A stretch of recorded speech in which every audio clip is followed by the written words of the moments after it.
Повечето хора си мислят, че ръчната кутия е проста. Съединител, лост, скорости.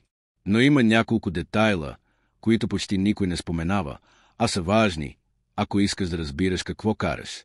В това видео 3 неща за ръчната скоростна кутия, които малко хора знаят.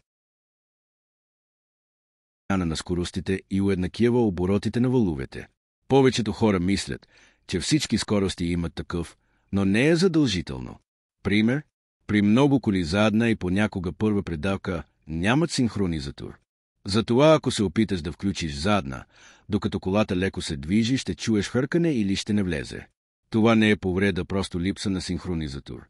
При по-стари коли и някои офроуд машини това е напълно нормално. Ръчната кутия в някои спортни модели вече има електроника, която помага при превключване. Това се нарича RTSI или автоматично междинно подаване на газ. Пример.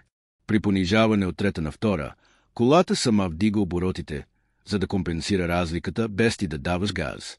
Това позволява по-плъвна и бърза смяна.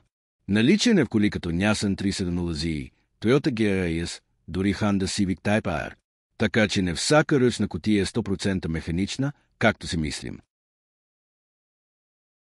В много сервизни книги пише, че маслото в ръчната скоростна кутия е вечно. Истината е, че то осталява, губи свойствата си и събира метален прах. Ако караш градски условия, теглиш или просто държиш колата дълго, смяната след 100-150 хиляди километра може да удължи живота й. Пример.